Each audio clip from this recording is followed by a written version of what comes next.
What up, my ninjas? This is Strider, and I am coming to you with part two of my Force Fed Characters series. And today, guess who we're dealing with? Yes, we are dealing with Wolverine. Now, before I get into all the details and the semantics, etc., I just need to put out there the fact that growing up, I was a huge Wolverine fan.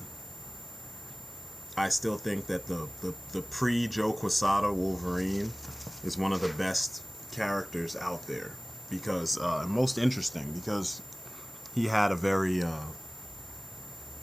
mysterious background, and it wasn't just said that he had a mysterious background. It was a fact because this was part of the character's history and part of the pull for the character.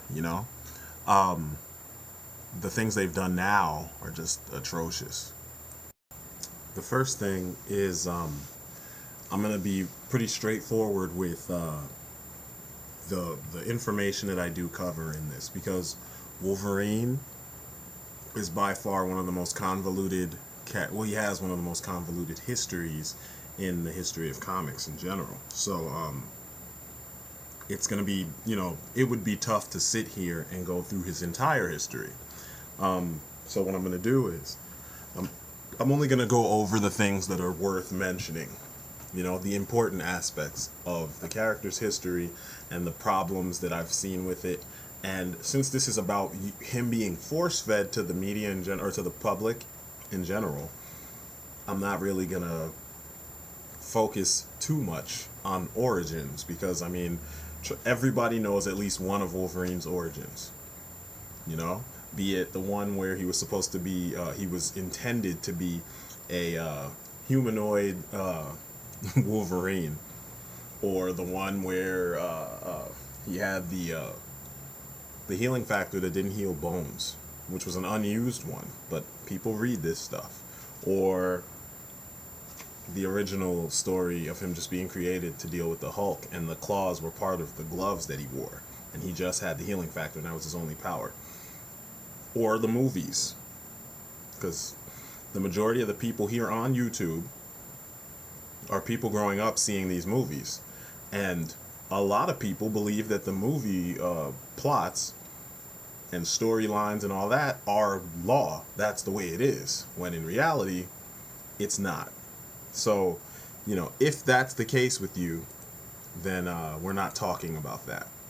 Um, my problems with Wolverine kind of started in 2000 when it seemed like Marvel was like they were trying really hard to get new readership, so they started doing these things like Joey Q was saying crap like all the people that died during my tenure as president of Marvel, or editor in chief, I'm sorry, not president,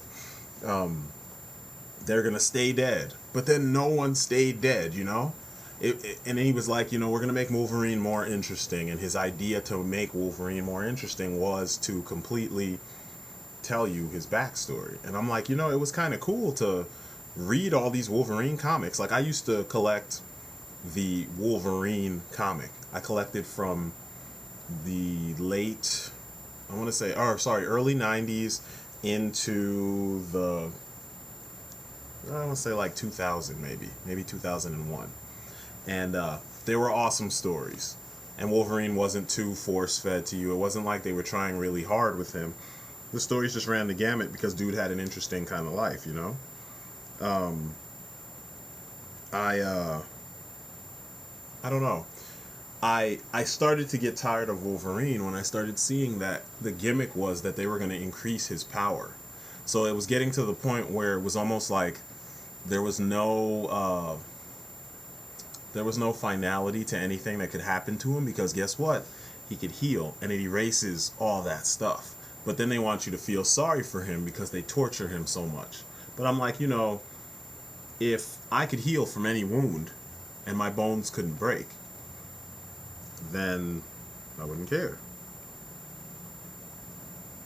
So, I don't know. I think that one of the issues with Wolverine mainly is the fact that, like I said, they've been changing him to suit the new readership.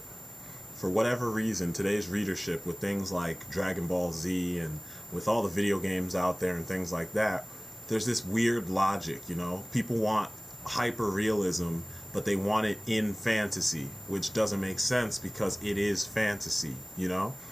So I get Wolverine is not supposed to be a real character. He's not. He doesn't live. He's a fictional character, you know. And this is something that people need to understand. Fictional character. He has to lose, you know.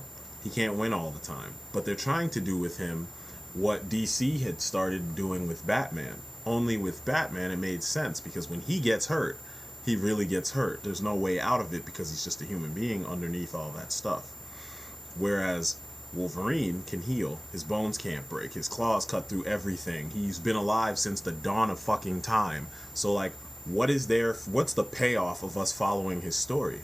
It's not interesting anymore because it's not like he hurts. They've even taken that down a notch. Back in the day, like, there were a couple stories written by Frank Miller and Larry Hama and old Chuck Dixon stuff that he wrote for Wolverine. Actually, there were stories where Wolverine would get shot up and it was painful, and it wasn't like he just took the bullets. Nah, he got hurt, then he healed, and then he beat the shit out of the people or killed the people who shot him. But the fact of the matter was, the older stories, it was difficult to use that power because just because you can heal from the damage doesn't mean it's not excruciating to go through whatever it is that you need to heal from, you know? So if someone tried to chop off your arm, they chop through all the meat and potatoes and get to your adamantium bones, you still got part of your arm severed.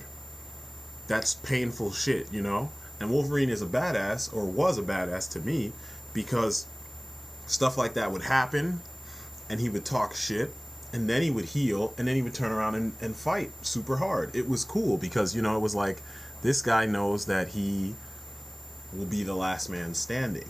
Now, they've upped his healing factor to these insane levels where, like, he can push the bullet out of his head.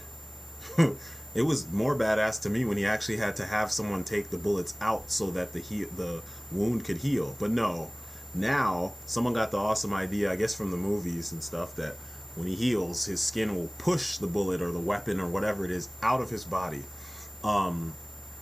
They also said, or they also did things like he can survive a nuclear blast, you know? And it's weird too because if you go throughout comics, you can see things like stories like Age of Apocalypse, where him and Cyclops had a battle. You can tell because Cyclops has one eye and Wolverine has one arm, meaning Cyclops burnt that shit off and it didn't heal, which means he can he can cut through adamantium or melt it.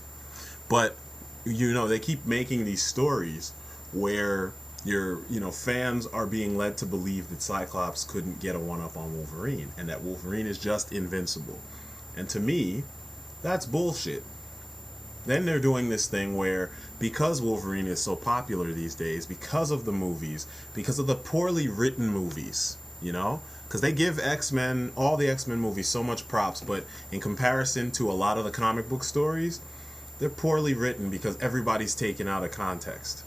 Completely. Wolverine's not the de facto leader of the X-Men. He never was. But since the movies, they've been pushing into that direction, and now with Shizm, that's exactly what happened. He's got his own group of X-Men, pretty much. And I'm like, what the fuck? They forget things like, what was the other piece that I was going to tell you guys? Like, when, the whole thing with the vampires attacking Utopia and all that, and Cyclops putting nanites inside of Wolverine to help him fight off vampirism. And they also were capable of shutting off Wolverine's healing factor. Somehow, all that got, like, thrown to the wayside or forgotten now that they're having Cyclops and Wolverine fight. Now, if you think about this, if Wolverine has his healing factor shut down, think about how much work he would have to do. muscles wouldn't work the same because your muscles, they work by ripping and healing. He's ridiculously diesel because, I mean, his muscles heal at an insane rate. So every time they tear, they heal. They tear, they heal. So they're building up on at such a level that it's making him, a metahuman level strength, or giving him metahuman level strength. Whereas Cyclops has to work at everything he's doing. He has to be on top of his game all the time, just like bats. So now, if he turned off the healing factor and blasted that motherfucker, yes, Wolverine might get up the first time. He might even get up the second time, but the third time, it would be a done deal. If it was a big enough blast, actually, there wouldn't even be a second and a third time. And this new Wolverine, the Wolverine we got in comics today, is not the agile little monster that he used to be, like what was the Wolverine in Marvel vs. Capcom and Marvel Superheroes was based off of. Back in the day, Wolverine was flipping everywhere and jumping. He was nimble. He actually could keep up with Spider-Man. Now Wolverine is kind of slow and heavy, but he's just hard, and they make him take damage because it looks badass, And I think that kind of writing pisses me off because it's not writing based on the way the characters would operate, Wolverine's MO is not to take damage just because he could heal from it. His MO was that of a soldier. You try to have a tactical advantage so that you don't take all that damage. If you do, it's just one of those issues that, it's like collateral damage, It's something that could happen, and it probably would happen, so, if you can avoid it, you avoid it. If you can't, you can't. But these are the things that they've been doing lately. I liked House of M. House of M had Wolverine wake up. It was an alternate universe where Wolverine was in charge of S.H.I.E.L.D. and he remembered everything that happened to him. And after House of M, Wolverine continued to remember everything that happened to him. Now, had they done this instead of Origins, where they tell you what happened, I would have been a lot happier, because the Wolverine in House of M was actually an interesting character.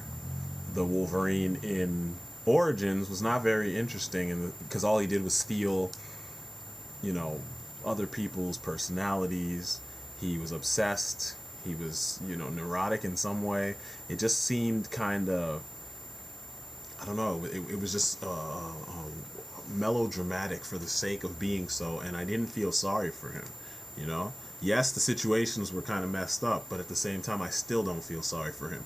None of that justifies him trying to mess up someone else's marriage, We see, as human beings, we all see women that we think are hot, Every one of us, I won't say every one of us, but a lot of us will meet a girl that you can't have that would be perfect if she was your girl, You would feel she's perfect for you, but she's not for you because she's with someone else. And based on the timing, based on the situation, you may not be able to do anything about that, And here you have this character who's gone through years and years of hardship. He's been tortured. He's got a healing factor. He's seen freaking the earth be born and shit like that, because he's been around for so fucking long. And he can't get over the fact that there's other redheads, number one. But he can't get over the fact that this particular redhead is with someone else. I mean, you're going to outlive her anyway. You've lived since the dawn of fucking time anyway. Why is it that you can't get over that? Like, are you fucking kidding me? And then they went so far as to have him name his version of the School for Gifted Youngsters after Jean. And all these youngins are like, yo, this is hot, It'll piss Cyclops off. What if that was your girl? I kind of think that's a little, it's a little much. And the fact that this is the guy who can get over, them killing his wife and cutting his son out of her body. This is the guy who can get over having, there was a story in the old Wolverine comics where it had to do with the whole Mariko and the hand and all that craziness. And in order for her to, what did she do? In order for her to prove her loyalty or something. She chopped off her finger, and the blade she used was dipped in blowfish toxin, and she was killed. And this is another one of those women that, this is Wolverine's wife, and he can get over that shit, but he can't get over Jean. It's like, I always hated how inconsistent Wolverine has become over the years. You'd think someone with such a consistent line of torture and a consistent line of, hardship would have consistent emotions when it happens to, when things happen. I mean, he is like a prime example of what PTSD, would do to people, or he would be a prime example of what PTSD would do to people. But every freaking writer that comes along wants to rewrite the character, and they fuck up his whole, mojo, because they ignore all the things that came before him. And that's the part where I'm having an issue. And this is something I have an issue with in comics in general. Now, force fed.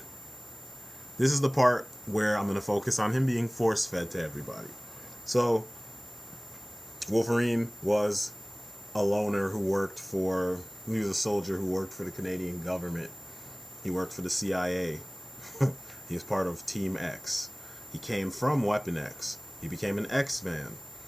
He became part of, X Factor.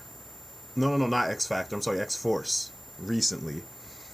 Then he started his own school. Somewhere before that, before the X Force thing, he was an Avenger. So Wolverine is on every freaking book. And there's probably something in here that I forgot. But he's in all those books at the same freaking time. And it's strange to me that, like, people don't see this and don't say, oh, this doesn't make sense. How could this guy be in every freaking team Marvel has, just about, He's in the Avengers. And he's on the X-Men. Those are the two most prominent teams in the Marvel universe. And somehow people believe this stuff. And then he's on X-Force as well. So they've pushed him like that crazily. Movies. They turned around and they made him leader of the X-Men by the time you got to the third movie, which many people don't like, but I see the logic in why they did what they did. And I guess that could be a book, or a topic for another video. But they made him the leader of the X-Men in that. Then they gave us the gem that is X-Men Origins Wolverine, where they just fucked up everything. And we're about to get a sequel. And you think about it, and it's like, wow, with all this incoherent storytelling, how is it that we're still getting more media based on this guy? And Marvel's okay in it all because, a check is being written every time, and the fans aren't complaining enough. The fans aren't saying, like the way we complained when the Transformers movies were coming out. We're paying money for this shit. It's your job to give us a product, and the product needs to be quality because it cost so many $100 million to make. You could give that $300 million to some third world country and help fix things, Instead, you made $3 million movies, 3 of them that were a couple $100 million to make, and they're all subpar. We're doing the same shit with X-Men, only they're not hitting those kind of numbers. Sorry about that. No matter how closed the windows are, no matter whatever, I'm always getting noise from outside. But anyway, no matter how, shitty these movies are, people are paying to see them, and we're not getting a quality product.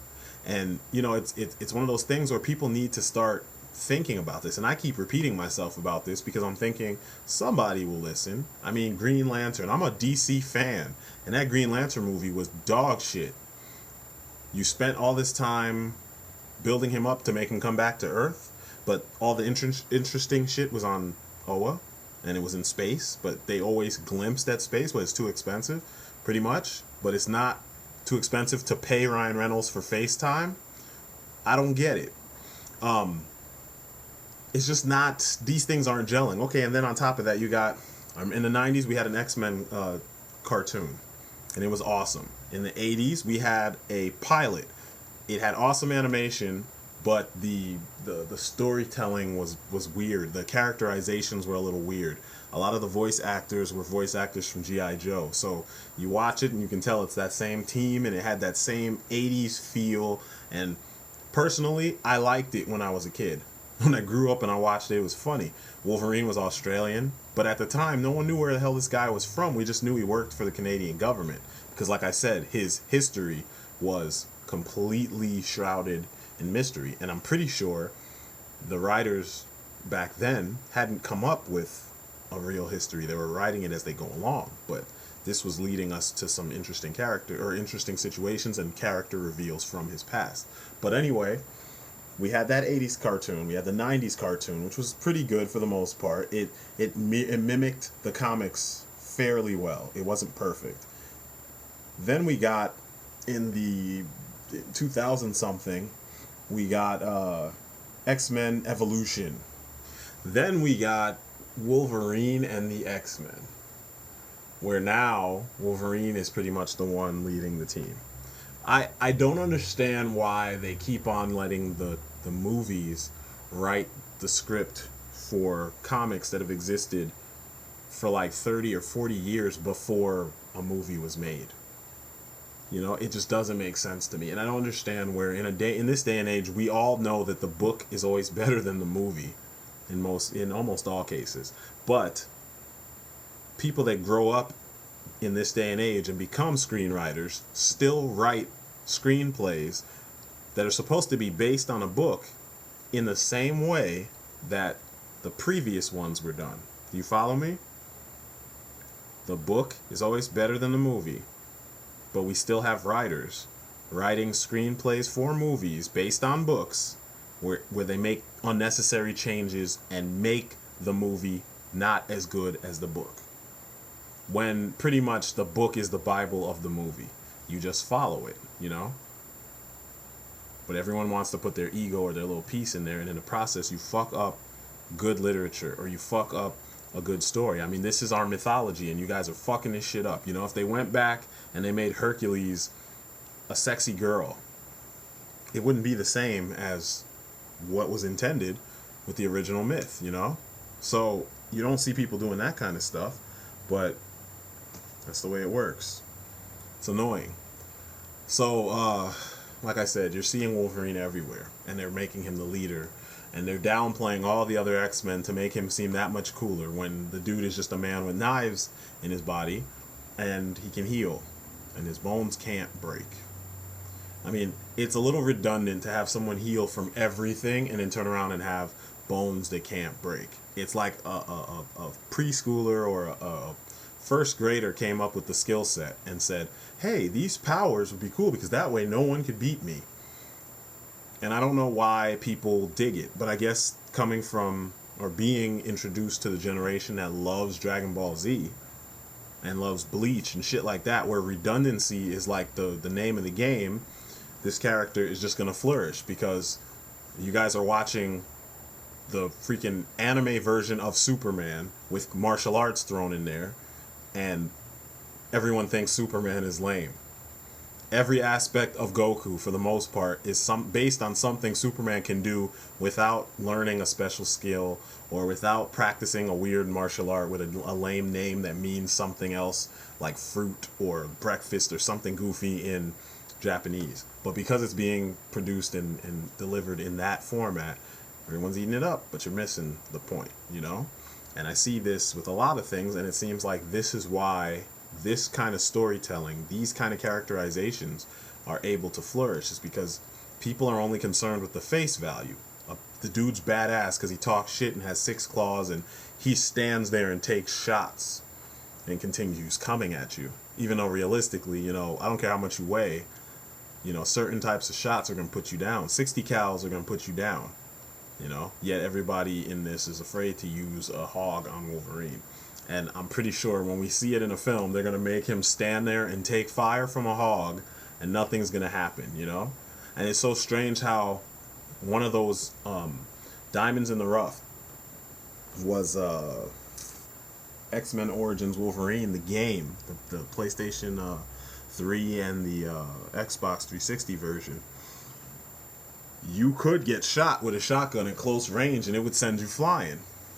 Whereas in, movies and stuff, that kind of stuff doesn't happen to Wolverine anymore.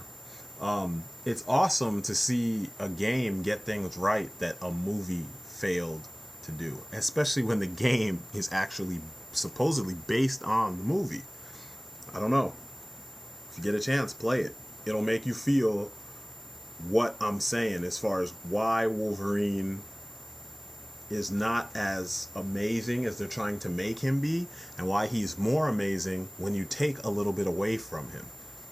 Watching and reading stories about heroes is all about the struggle for the hero to obtain whatever his goal is. So for them to continue packing on shit to make him more quote-unquote accessible, because Marvel loves to do that shit, it fucks up the struggle that we're paying to read.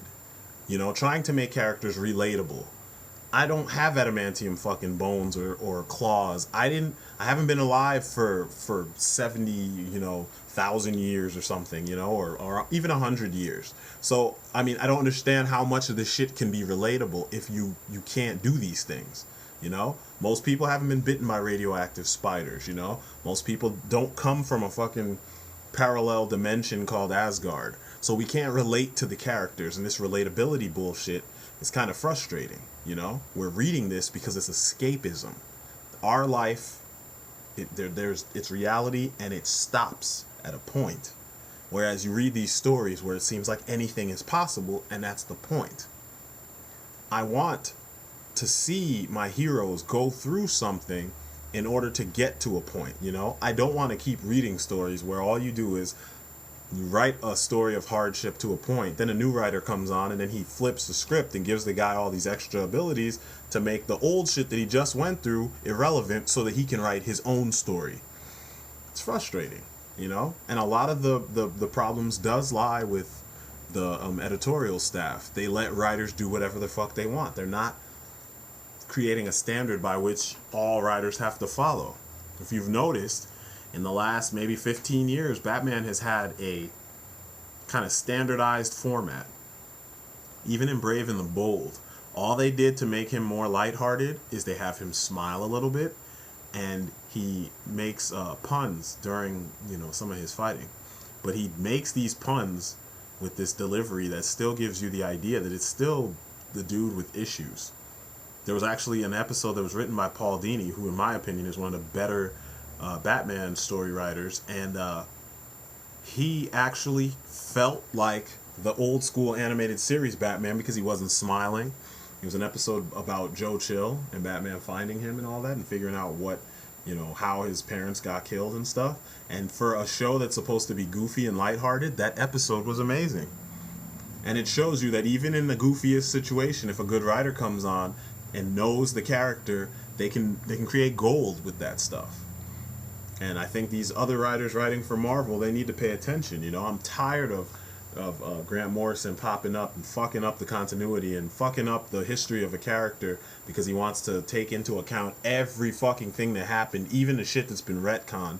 And all the fans are like, ooh, it's awesome. Ooh, it's awesome. I love Morrison. Anyone else does it and they bitch. Claremont tried to fix a lot of things in some stories and people diss him. His run on Spider-Man was amazing up until the bullshit that they just did. The shit with Morlun and Ezekiel and all that, with the other people in the world who had these powers, just like Pete. That shit was awesome. With him evolving a little bit and gaining secondary abilities.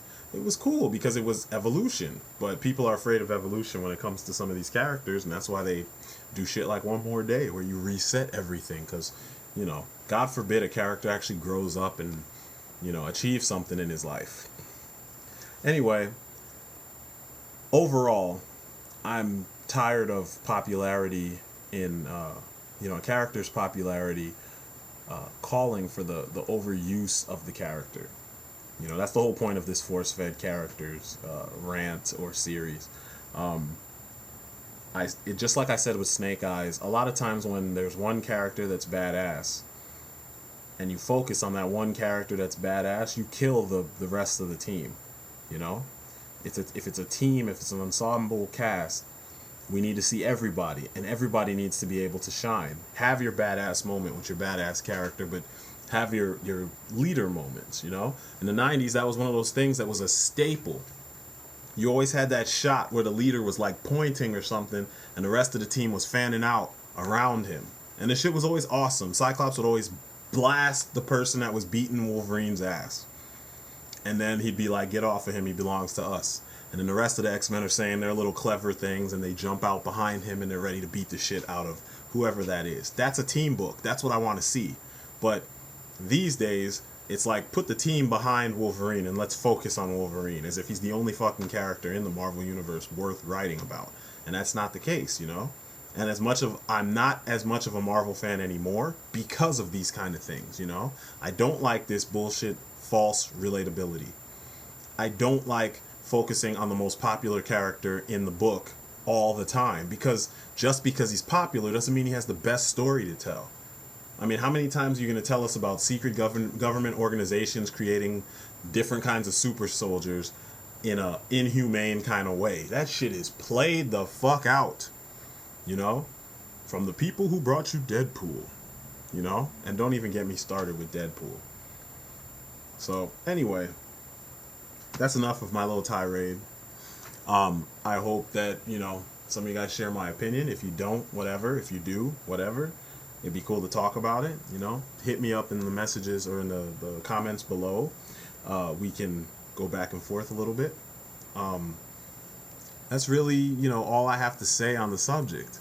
I'm glad you guys, you know, stayed through it if you did. You know, if you couldn't, I'm sorry. But, you know, I'm passionate about this stuff, you know. As we speak, I am still working on my comic. I'm trying to stockpile issues and get this done so that I can release everything, well, not everything, but a whole bunch of issues all at once. So, you know, bear with me. I know I've been saying this for about 6 months, but a lot has happened.